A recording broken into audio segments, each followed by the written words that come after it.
calls, see you on TV, success the train, the success we was on. No, they know, but it's always welcome, ladies and gentlemen, to this not ESPN Sports with your host, Quentin Thompson. Thank you for tuning in to my first episode on YouTube channel. You could search in Quentin Thompson.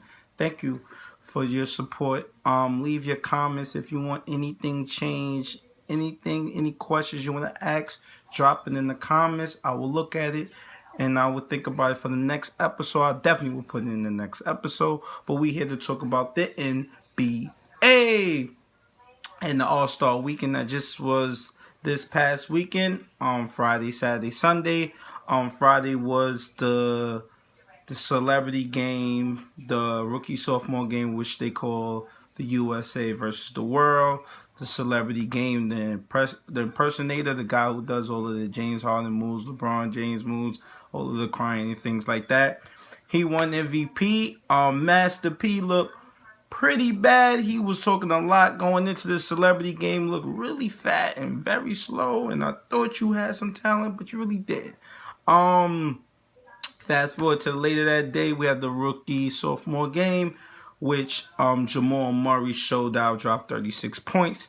9 3-pointers. I mean, the dude was just pulling from 30-40. He put on the show. He won MVP. Kristaps Porzingis played well. Frank Kaminsky from the Charlotte Hornets played well. He dropped 33 points. I think that was the best day of the 3 days. Saturday, we have the skills competition, 3-point competition, slam dunk competition. The skills competition is now a disgrace. This whole big men and guards in the skill competition is not right. It's not fair. They dumbed down the skills competition so the big men could play. It normally be guards. They'll go around there twice. They're only going around once. It's not the same. They're doing it at the same time. Before it used to be one person. They need to go back to just guards. No big men. I'm tired of it. It's whack.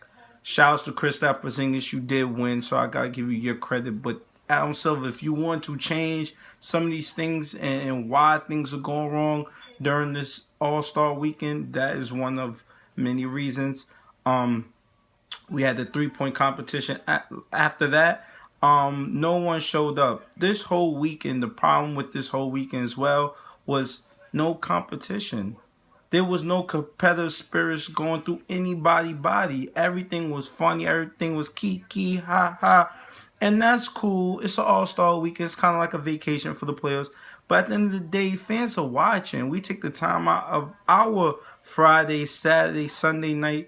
Those are precious nights where normally people are off those weekends to watch you, and it's not competitive. Klay Thompson didn't even make it to the second round. Kyle Lowry shoots an air ball, his first shot is 3-point. Like, come on. What am I doing? I'm wasting my time. I actually was out on a date, so I really didn't waste my time. I was watching it while I was on the phone. I had to cut it off. It was really, really, really bad. Shouts to Eric Gordon. He did win the competition. I'm a fan of you. Thank you for at least trying to come out and shoot well. And Kyrie Irving as well. Slam dunk competition. Shouts to the winner, Glenn Robinson II. You did put on the show. You was one. That was it. No one else put on the show. It was just you. You jumped so high that you was above like the first 2 rows. Thought that was impressive. You jumped over one person, then you jumped over 2, but you jumped clean over the people. I think that was dope. Everybody else, I'm so mad at you, Adam Silver, for even allowing this to go through. Derrick Jones Jr., right? You bring him into the dunk contest. The guy did not dunk not one time in the NBA. He had 5 made baskets. You bring him into the slam dunk competition, and he don't put on the show. What's the point? We could go get guys off the street. I go to my park right now, grab some guys that could probably jump over like 2-3 people and, do a spectacular dunk. If that's the case, why bring him in? You bring in DeAndre Jordan, who's 7'1". This competition is really not for centers. I mean, he's a great leaper. He does a lot of alley oops in games. That's impressive, but that's in game. He's an in game dunker, not a slam dunk competition dunker. Eric Gordon, the one person we thought would put on the show, you did not put on the show. You had a drone flying around, cool with the gimmicks, but then you just put it between the legs, a regular typical dunk that you could do in game. Like, come on. So, slam dunk competition was whack, whack, whack, whack, whack. Next day, Sunday, we have the All-Star game was even worse. Like, even worse. No one come to play. I mean, the first quarter, no defense, understandable. Second quarter, third quarter, I'm waiting for it. Fourth quarter, defense never showed up. LeBron even stepped on the foot of the court on the fourth quarter. The whole game was a joke, was a laughter. I was actually at a friend's house. I was so upset. I wish one of my shows came on. I would have changed the channel to that. It's a disgrace. The NBA has to change the All-Star Weekend, or it's going to become like the Pro Bowl for the NFL. You have to change it. You have to change it. It has to be something in their contracts where they have to play hard. Like, this is sad. But shouts to Russell Westbrook, LeBron James, Anna Cooper, Anthony Davis. You did show up. You guys are one of the few guys that did show up, that actually played, that actually put on some type of show. If it wasn't for you guys, the game would have been a lot worse. The biggest news, the best thing about All-Star Weekend was the New Orleans Pelicans and the deal that landed them DeMarcus Cousins. What a deal. What an amazing deal. Man, that deal got me hype. I'm laying in the bed. I get an alert to my phone from Bleacher Report. Shouts to Bleacher Report. DeMarcus Cousins going to the New Orleans Pelicans. That was a power move.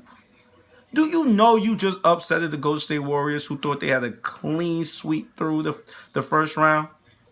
You will see those guys in the first round, and you will give them problem. They don't have two guys that could guard DeMarcus Cousins and Anthony Davis. They have one. His name is Draymond Green. He's a very great defender, one of the best defenders in the league, but you can't guard two people. You guard one, but can't guard two. They will cause a lot of problems when the game slows down in the postseason. It will cause a lot of problems. And that's a series that is a must-see series. And shout out to the Pelicans, man. If I have to give a grade, I'll give you guys an A+. Do you know you just assembled the best front court in their primes ever? We have never seen two top big men in the league on the same team in their primes. These guys are 26 and younger. You understand? So, great move for you guys. I hope it works out. You still need another move to get a shooter around those guys. But what a move that could possibly bring you a championship in the future. The Sacramento Kings, you get back Tyreke Evans, who used to play with you guys who won Rookie of the Year. He's not as good as he used to be. You bring in a guy like Buddy Hield, who the owner said he's like Stephen Curry. Come on. There would never be another Steph in this league. Please don't compare nobody to Stephen Curry. Stephen Curry is the exception. What he did the last 2 years would never be done ever again in history of sports. What he done, he changed the game, and I don't think no one else could possibly do that. So don't put that pressure on the guy like Buddy Hield. I really like him. He could be a solid to good player, but not great. You have Langston Galloway, a first-round pick and a couple second-round picks. The trade was pretty much Buddy Hield for DeMarcus Cousins in the first round and a couple second-round picks. Tyreke Evans, Langston Galloway just throw-ins. They're not really too good.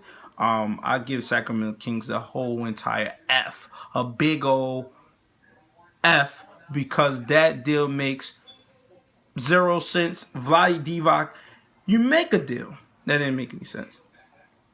Then the comments you say after the deal, you had a better deal 2 days ago.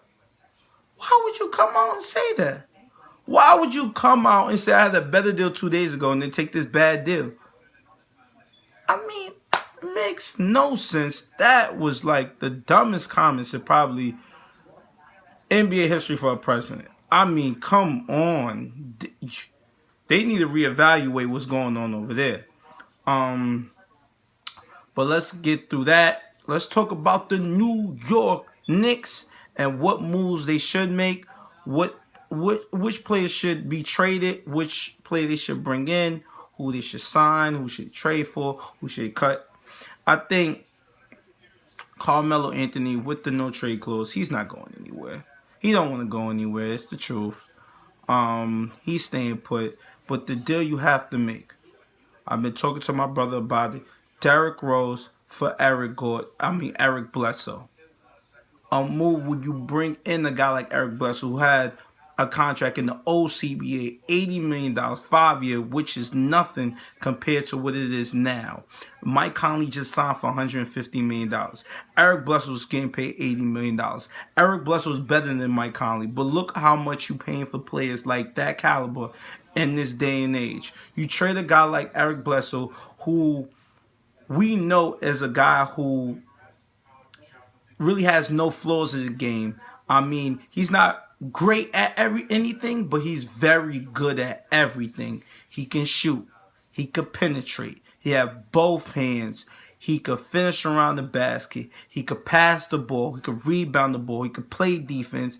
And his composure is always as an even kill. He's never too up. He's never too down. And that's perfect for a player to bring into the New York Knicks. But that's not the only move that they should make before the trade deadline. They also need to make a deal with they trade a guy like Kyle Quinn, Kuzmiskis for a center who could start.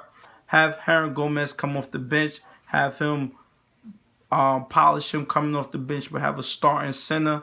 Joakim Noah can't start anymore. He actually can't play anymore in this league. He's not an NBA player anymore. Sorry to say about that, but they have to bring in a center. It could be even a guy like Nerlens Noel, who's not really that good, but could play center for like at least 15, 20 minutes and have Hernan Gomez play the rest. Have Porzingis play a little bit at center, which he really can't, but you could try that out a little bit. But that's it for the latest news and updates for today. Thank you. Leave your comments, please. Thank you for your support and everything. This is my first episode. This is my dream. This is everything. I always want to be an analyst. Please support. Please watch it. Thank you. This is not ESPN Sports with your host, Quentin Thompson. Thank you.